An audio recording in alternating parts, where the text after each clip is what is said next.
Ya, halo teman-teman semua, berjumpa kembali di channel Gapi 8. Nah, di video kali ini adalah sesi pertama dari Q&A untuk pertanyaan-pertanyaan mengenai ikan gapi. Jadi di Instagram ya, di Instagram kemarin kita sempat bikin posting. Jadi bagi teman-teman yang memiliki pertanyaan-pertanyaan bisa dituliskan di kolom komentar dan akan saya coba menjawab. Sebelumnya saya mau kasih tahu dulu bahwa semua pertanyaan yang teman-teman jawab itu berdasarkan dari pengalaman saya selama saya memelihara ikan gapi. Jadi ya bagi teman-teman yang setuju ya silakan diikuti, terus bagi teman-teman yang kurang setuju juga ya silakan di skip aja sama teman-teman. Oke, yuk kita mulai.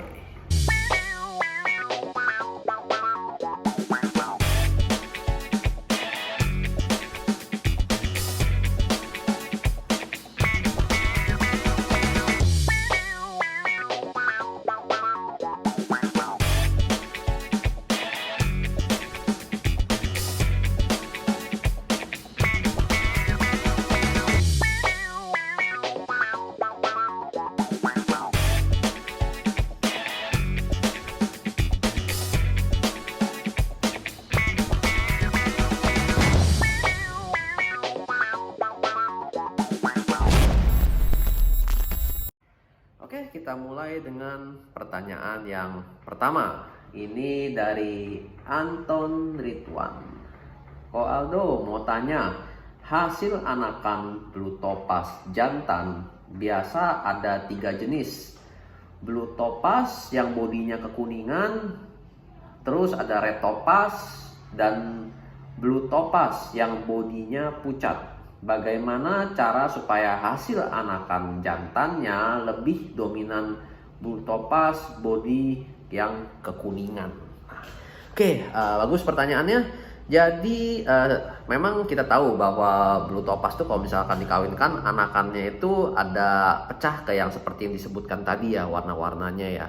Nah sebenarnya si Bro Ridwan ini pengen menghasilkan blue topaz yang bodinya kekuningan. Entah maksudnya nanti ada yang pengen menghasilkan yang lebih putih, ada yang mau menghasilkan yang lebih bening. Itu sebenarnya semuanya sesuai dari target dan keinginan yang teman-teman inginkan gitu ya. Nah untuk si Bro Ridwan pengen yang bodinya lebih kuning dengan ekor yang biru gitu. Nah sebenarnya simple sih, simple dalam artian kadang-kadang kita sering mendengar uh, ada yang ngomong misalkan kalau kita kawinkan betina blue topaz yang ekornya atau bodinya yang warnanya putih dan putih bening gitu dengan jantan apapun hasilnya pasti akan biru lebih banyak daripada misalkan yang kita kawinkan kuning sama kuning. Kadang-kadang suka keluar red topaznya banyak gitu loh.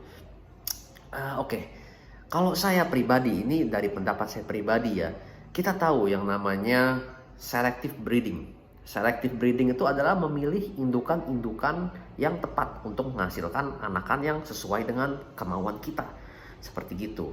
Jadi kalau misalkan kita ingin menghasilkan badan kuning dengan ekor biru, ya sesimpel itu. Kita harus cari indukan yang memang body kuning ekor biru dan betinanya pun seperti itu. Kita kawinkan, nanti anakannya akan lebih banyak keluar pasti yang body kuning ekor biru. Nah, memang ada yang keluar yang red topaz dan lain-lain lagi, ya udah ke bawah lagi kita turunin lagi, kita kawinkan lagi, kita cari anakannya lagi.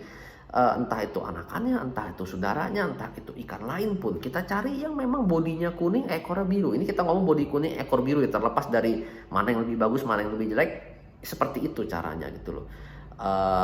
Jadi cross dalam artian cross breeding dan juga selective breeding. Selective breeding itu penting banget. Jadi benar-benar dipilihkan, misalkan kita mau menghasilkan anakannya, ya carilah indukan itu yang mirip dengan hasil yang kita inginkan gitu teman-teman.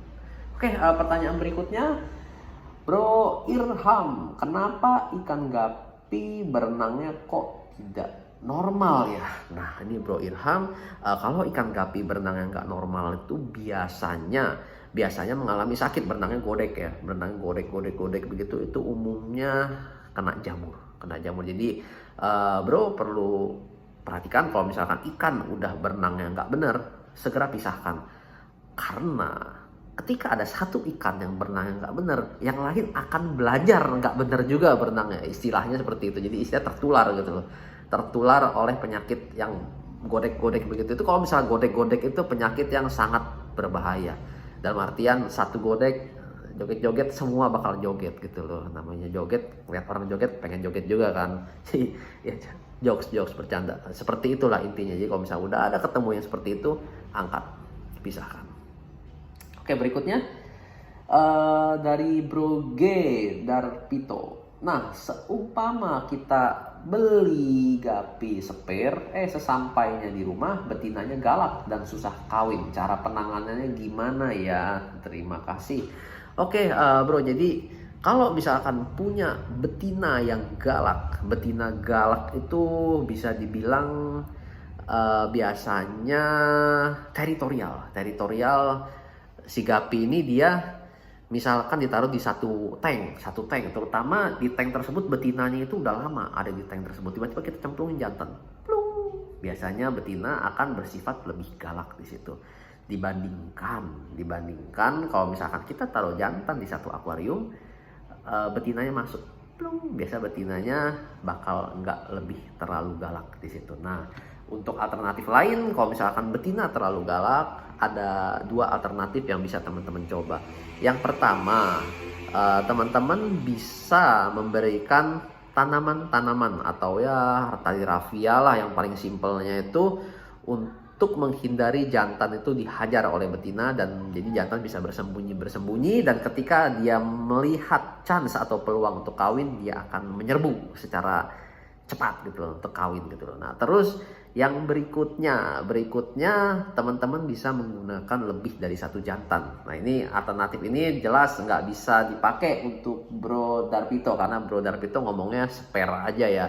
Jadi kalau misalkan bro punya lebih dari spare atau jantannya banyak, pakai jantan yang banyak. Biasanya kalau betina diketemukan oleh 3 atau 4 jantan, segalak-galaknya betina pasti tunduk juga. Biasanya malah jantannya nggak diserang gitu sama si betinanya. Biasanya seperti itu, meskipun dalam case tertentu ada yang memang betinanya super galak, itu ada juga. Yuk kita lanjut pertanyaan berikutnya. FFF_Gapi, apabila indukan betina memiliki badan yang bungkuk, masih bisa untuk indukan nggak? Apakah pengaruh terhadap anakan yang dihasilkan? Terima kasih. Nah, indukan bungkuk ini cukup tricky dalam artian begini. Jika teman-teman memiliki indukan bungkuk, teman-teman harus memahami saudara-saudara yang lainnya itu bungkuk atau enggak gitu loh. Jadi apakah si ikan ini bungkuk karena cacat fisik atau bawaan genetik gitu loh, atau memang karena ya memang dia udah tua atau sempat ada kecelakaan yang membuat dia bengkok gitu loh, membuat dia patah gitu. Nah, kalau misalkan seandainya hanya terjadi karena kecelakaan, nggak masalah untuk dibreed lagi. Tapi kalau misalkan itu karena genetik, misalkan dari semua saudaranya bengkok semua, ya teman-teman jangan pakai ikan seperti itu. Itu selective breeding nggak bagus untuk konsep selective breeding di situ. Kita selective breeding itu pengen mencari satu pair yang benar-benar terbaik gitu teman-teman. Nah, begitu juga kalau misalkan teman-teman misalkan beli ikan gapi ya dari breeder manapun, itu bukan berarti teman-teman tuh mendapatkan satu pair itu yang the best dari si breeder tersebut. Enggak seperti itu teman-teman. Teman-teman ketika membeli ikan gapi dari seorang breeder itu teman-teman membeli cetakan yang bisa menjamin bahwa anakannya bakal bagus gitu. Begitu juga dengan saya selalu menjelaskan ke customer kami, ini kualitasnya grade A atau grade A, pokoknya ini saya bilang ini good for breeding atau bagus untuk breeding. Dalam artian teman-teman membeli cetakan di situ. Jadi bukan berarti teman-teman breed terus tanpa ada selective breeding hasilnya bakal bagus terus. Itu hampir dibilang impossible atau nggak mungkin. Jadi teman-teman benar-benar harus selektif di situ. Jadi yang bisa dijanjikan itu yang benar-benar pasti adalah teman-teman punya cetakannya itu loh, cetakan yang bagus. Bahkan saya pernah begini teman-teman, saya membeli satu pair ikan. Jadi ikan ya, namanya ikan gapi. Dia itu bisa menghasilkan hasil yang teman-teman miliki sekarang itu. Jelas itu dari proses yang panjang.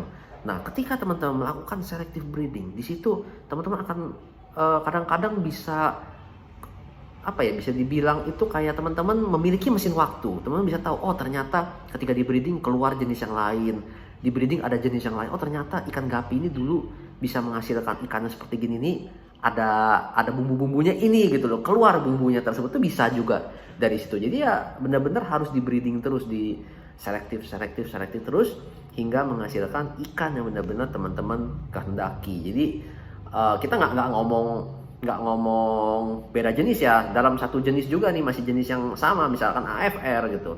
Kadang-kadang pas di breeding kok keluar yang ekornya lebih kipas, ada keluar yang ekornya lebih delta, ya itu sesuai teman-teman nantinya ingin arahnya mau kemana gitu loh. Seenggaknya teman-teman udah memiliki cetakan yang memang bisa diandalkan. Oke, lanjut lagi.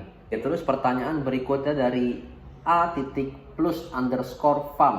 Parameter air yang ideal buat gapi. Jadi ikan gapi ya sebenarnya cukup unik dalam artian saya udah mencoba cukup beragam parameter air, dan rata-rata dari semua parameter air tersebut ya ikan bisa berkembang dengan baik. Jadi bisa dibilang ikan gapi ini memiliki daya rentang parameter tuh yang cukup tinggi gitu loh. Bisa yang air sampai yang kotor banget, ikan tetap sehat.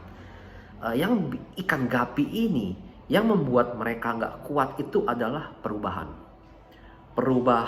parameter yang terlalu drastis. Jadi perlu teman-teman catat, hati-hati kalau misalkan teman-teman memiliki atau melakukan perubahan parameter yang terlalu drastis. Sebagai contoh, misalkan teman-teman menyimpan ikan gapi di sebuah bak.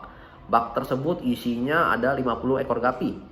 50 ekor gapi, tiap hari teman-teman kasih makan, besok kasih makan lagi. Kena air hujan, dikit-dikit air hujan nggak pernah dikuras sama sekali, jadi airnya kayak coklat gitu. Tiba-tiba suatu hari, aku lagi rajin, aku pengen bersihin nih baknya ini, dibersihin, ganti semua airnya, ganti air langsung jernih. Di situ ikan gapi akan stres dan sakit teman-teman. Jadi nggak bisa teman-teman tuh ganti sesuatu yang mendadak pada ikan gapi. Harus perlahan-lahan maka ikan akan beradaptasi dengan lebih mudah. Nah, sekalian kita mau bahas mengenai sponsor kita, si Nitro Gapi. Jadi Nitro Gapi ini juga bisa membantu ikan gapi itu menjaga daya tahan tubuh dari stres dari perubahan tersebut. Jadi ya intinya kelemahan gapi yang paling kuat adalah perubahan suhu tersebut dan kalau kita bilang daya adaptasi. Nah, dengan Nitro Gapi ini daya adaptasi pada ikan gapi ini menjadi jauh lebih tinggi gitu loh. Oke, pertanyaan berikutnya.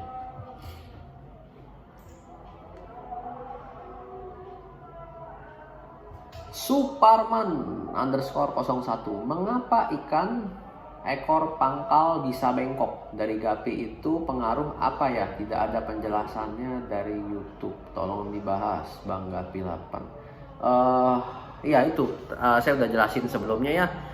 Gapi bengkok bisa dari cacat bawaan atau dari genetik atau memang kecelakaan itu ya, entah disaring, entah itu dia kesenggol akuarium atau hiasan akuarium atau gimana. Pokoknya ada dua penyebab tersebut. Tapi ya intinya kalau misalkan udah bengkok, sebisa mungkin nggak dipakai untuk breeding lanjutan gitu teman-teman. Oke, pertanyaan berikutnya Amri Coy, bagaimana posisi gapi ketika tidur? Apakah lampu pada tank gapi perlu dimatikan agar gapi bisa beristirahat? Bolehkan lampu menyala 24 jam? Karena di kasus saya saat mematikan lampu, beberapa gapi loncat keluar tank dan beberapa terlihat jatuh lemas di dasar tank ketika mematikan lampu. Amri Coy, jadi lampu ini sesuatu yang krusial atau sesuatu yang cukup penting pada ikan gapi. Jadi kalau misalkan teman-teman memiliki akuarium indoor dengan lampu, pastikan untuk lampu tersebut nggak menyala 24 jam. Jadi harus diatur sebagaimana kayak kita manusia hidup teman-teman. Perlu lampu yang memang menyala sesuai hari-hari kita beraktivitas. Ketika kita udah mau beristirahat, lampu padam, itu jauh lebih sehat untuk ikan gapi. Nah, dari kasusnya Bro Amri Choi ini, ikannya ini kagetan ya istilahnya. Jadi ketika lampu padam, tek, ikan lari, itu nggak cuma terjadi pada ikan gapi, tapi terjadi juga pada ikan-ikan lainnya. Alternatif lain si Bro Amri Choi ini bisa kasih itu hiding tali rafia atau mungkin tanaman-tanaman. Ketika ada hiding tersebut, ketika lampu mati, ikan nggak akan loncat, dia akan lari masuk ke dalam hiding tersebut. Cuma seharusnya ikan gapi yang memiliki daya tahan bagus nggak lari sih ketika lampunya mati. Ikan kita ya agak kaget sedikit mungkin ada. Kalau misalnya kita perhatikan agak kaget, cuma nggak sampai loncat juga. Mungkin ada yang ekstrim tuh di dalam. Coba Bro perhatikan di dalam tuh mungkin ada 1 atau 2 ekor benar-benar ekstrim tuh. Coba aja iseng eksperimen dipisahkan yang terlalu ekstrim kagetnya. Nanti yang lain mungkin bisa lebih beradaptasi untuk nggak terlalu kaget gitu. Kadang-kadang kalau ada 1 ikan tuh yang kagetan banget, yang lain bisa ngikut teman-teman. Pas lagi mati lampu tuh kaget yang lain, gara-gara yang ini kaget ikut kaget yang lain. Itu bisa juga teman-teman, perhatikan lah. Coba kalau misalkan pas lagi itu mana yang paling kaget, tes diangkat, dipisahkan. Oke, teman-teman, kelihatannya segitu dulu untuk sesi pertama dari Q&A Gapi 8. Nanti kita akan update lanjutan berikutnya. Kita akan coba runtut pertanyaan-pertanyaan yang diberikan teman-teman. Moga-moga saya bisa menjawab pertanyaan-pertanyaan tersebut dengan baik dan bisa bermanfaat juga buat teman-teman. Oke, sekian dulu Q&A Gapi 8 sesi 1. Salam Gapi 8.